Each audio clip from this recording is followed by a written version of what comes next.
just under 3 years using the crowdfunding platforms of Kickstarter and Indiegogo through the firm he co-founded, Funded.today. Please welcome Thomas Alvord.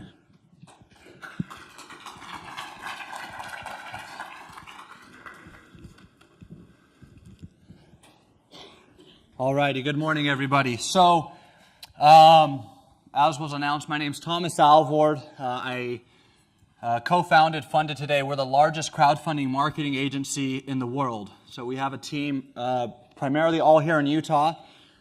We've worked with over 1,000 crowdfunding campaigns on Kickstarter and Indiegogo. We've raised over $125 million for our clients. And so I just share that because one of the things that me and my business partner are passionate about is we don't really like theory at all. Like, we hate it with a passion. And everything we do, it's based in reality, like what actually works, right? And so the stuff I'm going to share is some of the core principles that we've learned, that we've discovered to actually raise money on crowdfunding and even outside of crowdfunding. And I believe there has been a tweet, Zach? If any of you want to pull up these slides on your tablet or computer or whatever, if you go to Twitter and pull up tweet Zach Smith, that's Z-A-C-H Smith, so at tweet Zach Smith, there's a link in there and you can grab these slides. So I want to go really big picture, okay? And this is kind of hard to see. Again, if you grab the slides, you'll be able to see it. And at 3, my business partner has one of the closing keynotes, and he'll be talking about this. But I want to put some context for the crowdfunding marketing, okay? We've come up Funded Today with the 7 Ps, and this is how we analyze all of the campaigns we work with. If something isn't converting, if something isn't working, why not? What needs to be changed, right? So the first P is the product. What are you... And all of this that I'm talking about is with regards to perks-based crowdfunding, right? Kickstarter, Indiegogo. This isn't about equity. This isn't about GoFundMe. My dog broke his leg. Help me raise $100, right? That's not what we're talking about. So you have your product, and then you have your platform. So maybe you launch a campaign and it doesn't work. Maybe it's because, hey, Kickstarter's not the right platform for you. There's the presentation. How's your video? How's your page design? How are all of those elements? Then you have your promotion, which is basically your marketing, and I'll talk about that in a second. Then what's your price point? Is your price too high? Is it too low? What's the probability that what you're saying you're creating will actually come to life? Some people might say, hey, I'm going to make this amazing thing, but if it was real, yeah, you get a lot of people buying it, but there's that probability. And then the people behind it. Do the people lend credibility that it's going to come to fruition? So we're going to be talking about the promotion. And so with promotion, you really have paid media. You have cross-collaboration. So cross-collaborations is where you have a campaign. You might have 300 backers, and then you do an update to your backers, and you tell all of your backers, hey, go check out this other campaign. And then that campaign does the same thing, and they tell all their backers, go check out this campaign. And you kind of cross-collaborate, cross-promote. You have Cashback, which is an affiliate network that we have at fundedtoday.cashback or funded.today/cashback. And then you have earned media. So as was spoken earlier, it's hard sometimes to get the media to write about you. So you have earned media, but there's actually also paid media, not like on Facebook and Instagram, but you can actually go. Not all of the platforms have this, but you could go to like an Uncrate, or you could go to another platform and you could actually pay them a few $1,000s and they'll like feature you on their website and put you in their newsletter. So you can actually buy media that way. But we're going to be talking about the paid media, okay? And I want to start also by differentiating between direct response marketing and branding, okay? Some of you may already be familiar with this, but direct response marketing actually started however many years ago, 100 years ago or whatever, where they'd actually send out different pieces of sales copy in the mail, and they would A, B, C, D, and E test which copy in the mail generates the greatest return. And it was all scientific. It was based off of, hey, we send out 10,000 to this group, 10,000 to this group, 10,000 to this group. Which one generates the best return? And then they would test it. They say, oh, this one, letter C did the best. And then they would send out send that out to everyone. And it was all calculated. How much are we paying for the stamps? How much are the envelopes? How much did it cost to get the mailing list? What was our ROI? What's our margin on the product? And so you're tracking everything you're spending, okay? Branding's just the opposite, right? Branding's like, hey, you want your company to be in front of people. You want people to know who you are. And when we talk with people, when my business partner, Zach, when I chat with other people, whether it's Uncrate or these other brands, like so often they're like, yeah, I understand that, you know, you guys are trying to drive pledges to your campaign, but guess what? This will help you get in front of more people. And we, like literally, it's one of the things I hate in life. And I don't think I hate a lot of stuff, but like, if you're a startup and anybody tells you, oh, don't worry, you're just going to get in front of people, like you should probably run from them, because who cares that you're getting in front of people? If you're a startup, you're trying to raise money, you don't care if they know who you are, right? You don't have a business unless you're generating money, unless you're generating revenue, unless you have a profit, okay? If you're Coca-Cola, if you're McDonald's, and you're in every restaurant and you're on every corner, then branding might make sense. But the goal is never branding. And like when I hear people say, oh, we're doing this or getting in front of people, like literally it doesn't matter unless it's driving clicks to your campaign and pledges and growing your customer base, your backer base. It's a waste of time. It's a waste of money. So we're talking about direct response marketing. And I want to dive in and say, okay, how can you run your direct response marketing and track what your ROI is and really hone in on what you're doing? And there's 4 things, I believe it's 4. There's the channel, there's the advertisement, the audience, and the product. And we'll dive in and we'll chat about each of these. So the first is the channel, okay? It's pretty simple. Where are you advertising, okay? And you could also add on here like influencer marketing, like was just spoken about. But you're spending money to get your product in front of people. And just a heads up, if you're looking at running stuff, we've tested all the platforms. We spend about $3 to $6 million every year just on paid media for all of our clients. And we've always tested different ones. If you want to know which one's going to be the best, I'll save you a lot of time.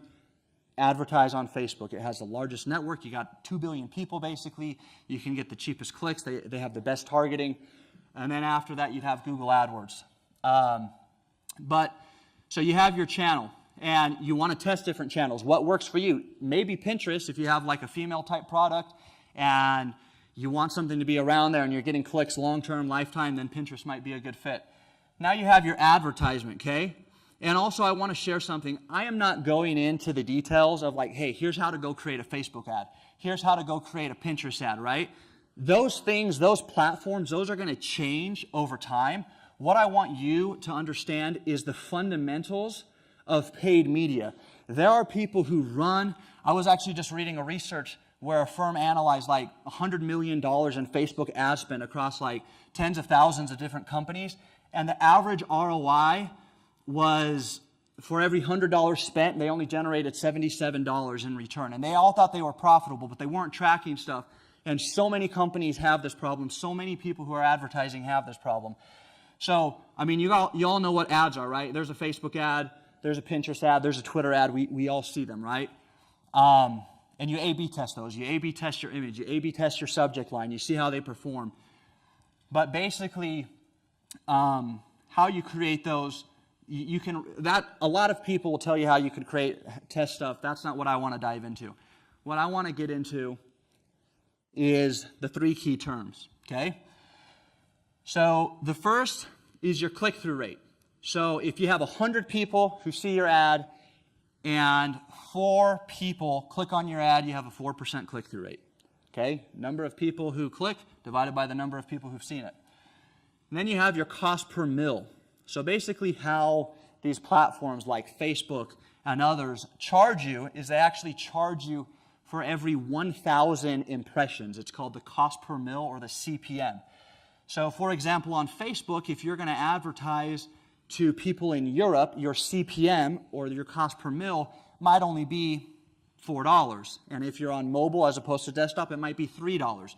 It's basically saying how much are you having to spend to get 1,000 impressions. And an impression is basically each time an ad shows to somebody, that's one impression, okay?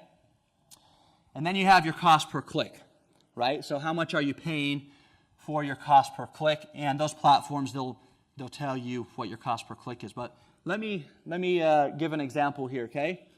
So here's an example with a 4% click-through rate, a CPM of $10, and you have 30,000 impressions. This is basically how it would break down, okay?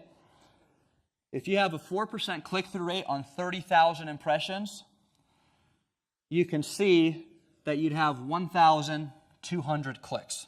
So out of the 30,000 people who saw your ad, 1,200 people clicked.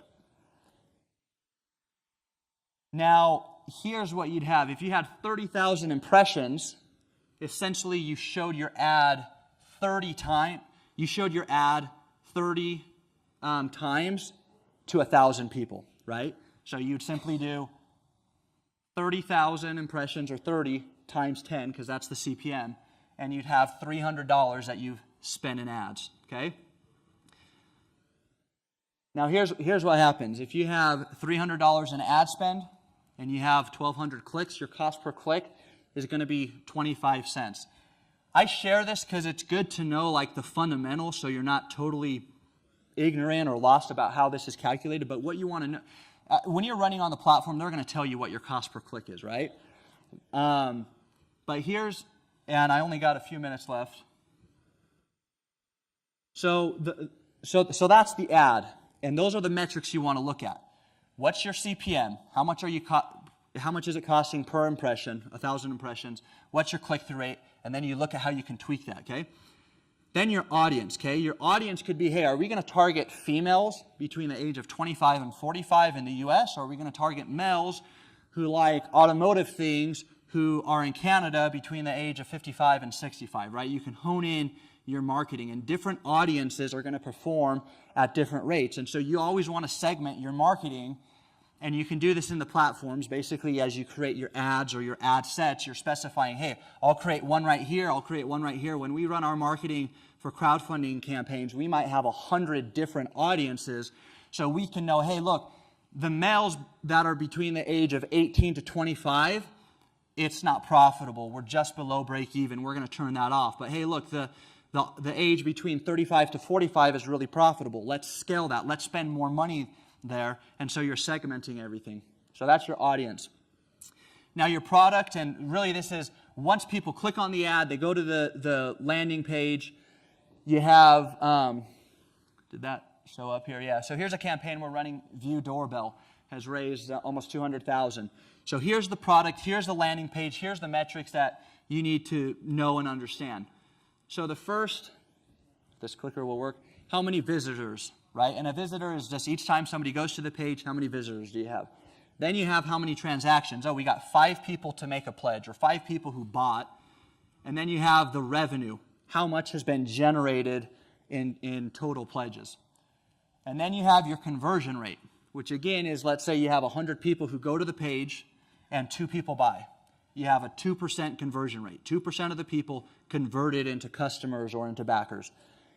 Now, a lot of people think this is the most important metric, and we chat with people and they're like, oh, I got X conversion rate. Really, I don't care at all, and I never will, what somebody's conversion rate is, because if you have a 0.1% conversion rate and somebody else has a $10 conversion or a 10% conversion rate, it literally means nothing. Because what if the person who has the 0.1% conversion rate is selling a product that costs $50,000, and the person who has a 10% conversion rate is selling a product that costs $2, right? It's totally different. So really, the metric we like to look at is the earnings per visitor. This is the most important metric, and it seems like nobody ever talks about it.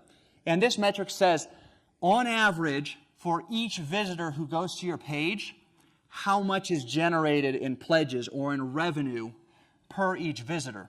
So if you have 100 visitors and only one person buys, but they make a purchase for $200, the earnings per visitor would be $2, because on average, each of those 100 visitors generated $2 in revenue.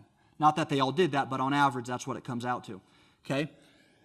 So here's an example, and time's almost up. So And this is my last slide, I believe.